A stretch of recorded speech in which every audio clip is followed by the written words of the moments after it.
La la la, blah blah blah. Let's go. So, you know how like when you move from an apartment to a condo or like a house, how many of you were prepared for the different types of bugs? Because I sure was not, I was used to a little random spider here and there. You know, I don't freak out too much about spiders, so if it's not too big, I will escort it kindly outside. I'm used to like the random ladybug who I just let chill on the ceiling. She's good, he's good, don't worry about that. You know, the roaches, no one ever likes roaches, but the building that I came from, yeah, the walls were like infested. And that was like the biggest reason that I got the heck out of there. So I moved into a condo. Yay me, thank you. And these bugs are in a totally different tax bracket. And I just need to mention that. Like, I need to put this out there that these bugs are in a different tax bracket than your regular average ladybug, your little roach, and your little random spider, okay? Like, silverfish, they are so creepy. The amount of mosquitoes in the backyard when it is humid out, oh my gosh. Just random bugs. I don't even know what the hell they are called. They look weird. And it's just like, bro, why are you here in my space? Did I invite you? No, I did not invite you. So, like, why are you here? Oh, I'm sorry. You were here first. Okay. Um, Now that we got that right, you want me to let my insurance mortgage know that you're gonna pay the bills on this place because different tax bracket bugs, let me tell you. Okay, yeah, so it has been a while. Obviously, it has been a while since I have been on, and I really wanted to come on and just like review a recent book that I read on my Kindle, and it is an interracial romance book. And let me just start by saying what I do not like about a lot of interracial romance books is or multicultural romance books. Why is a man always a freaking billionaire? Like, can we just get away from that trope, please? Can we get away from the trope of like rich billionaire European man comes and sweeps black woman off of her feet and shows her the world and accepts her child and marries her?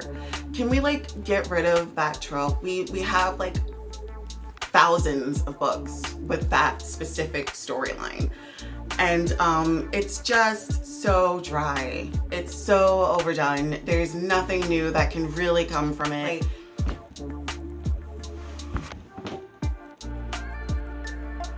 We have enough of that, okay? I'm not gonna shame the people who read those stories, because why else are we going to read but to escape from, you know, whatever reality we are experiencing. But I am going to shame the writers for having no freaking creativity whatsoever. Why are there so many? I've literally seen like maybe 50 something books with that general storyline. I'm tired of it. I'm tired of it. I know that there are so many other people who love multicultural romances who are just tired of it too. Please think of something. So now on to my review. I am going to review, I have my little notes here. So I'm going to review Jessie's Girl by Naima Simone. I really hope I am pronouncing her name correctly. So just a little bit about the author. So I'm reading this directly from her website, which is naimasimone.com. And what it says is that she has been published since 2009. USA Today best-selling author Naima Simone loves writing sizzling romances with heart, a touch of humor, and snark. Her books have been featured in the Washington Post and Entertainment Weekly and described as balancing crackling electric love scenes with exquisitely rendered characters caught in emotional turmoil. She is wife to Superman, or his non-Kryptonian, less bulletproof equivalent, and mother to the most awesome kids ever. They all live in perfect, sometimes domestically challenged bliss in the southern United States. So that's just a little bit about her website, link down below for you to check it out, and also a link to the book I just read for you to give it a check out too if you're interested. So first I want to start with what I wrote down. I just got through reading it like a few days ago, and it was emotional. It was emotional. It was titillating. It was cocksure, and pun not intended, okay? Not intended. I absolutely loved that it was sort of like a triangle in a way. So let me start over. It centers the main character, whose name escapes me right now, but I'll redo this part, or I'll put her name somewhere over here. It centers her, and she is a school teacher. Actually, she's a school vice principal. And it starts off with her having a very seductive kiss with her now ex-boyfriend's best friend. It was so seductive and amazing that like she could think of nothing else. And they're exes because he broke her heart, he cheated on her, story of our lives, right? So it starts off like that, and basically the story is about her overcoming her distrust. How is she able to move on with her ex-boyfriend's best friend? How can he even think of being with her?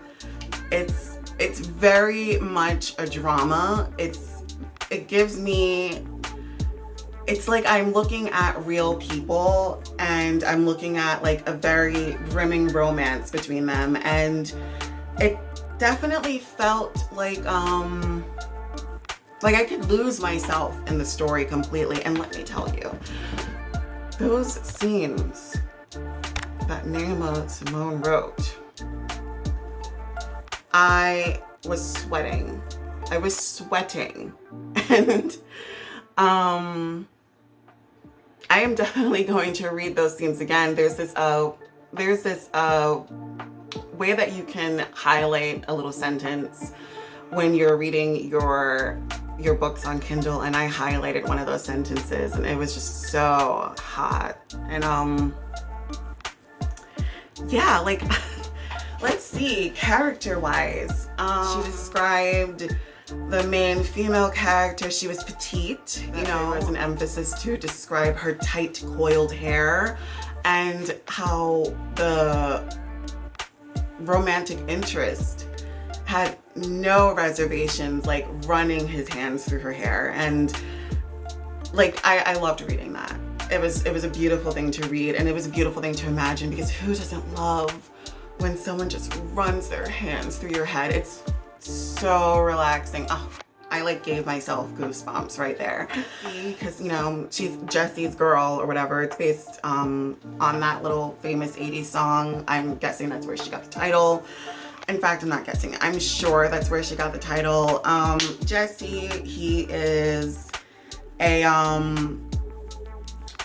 you know, he is a retired football star, and he's just like a playboy, you know, he's a playboy, and that is not what our main character, that is not what she wants. She wants somebody who will love her and appreciate her and cherish her, and allow her to be vulnerable. That's what she wants. And she finds that in his best friend. And it's just a story about all the ins and outs, like all of the things that you think about when you're kind of falling for your ex's best friend. Like, it's just a weird situation to find yourself in. And that's what this book was essentially about. I give it 5 stars. 5 stars because the sensual scenes were mind-blowing, orgasmic, okay? I give it 5 stars because the characters were definitely relatable. I give it 5 stars because, I mean, I'm literally reviewing it right now. So, I'm definitely gonna check out more of Naima Simone's stories. If any of you know this author or know of any other books by this author that you would like me to check out, please comment them below. If you have any other multicultural romance books you would like me to read, did you hear me? If you have any other multicultural, interracial romance stories you would like me to check out, please comment it below. Make sure you let me know where to go find it if it's not easily accessible through Kindle or like Barnes & Noble or something. And yeah, if you've read this book, definitely tell me what you think about it. And, you know, if you've never decided to read a multicultural romance, why?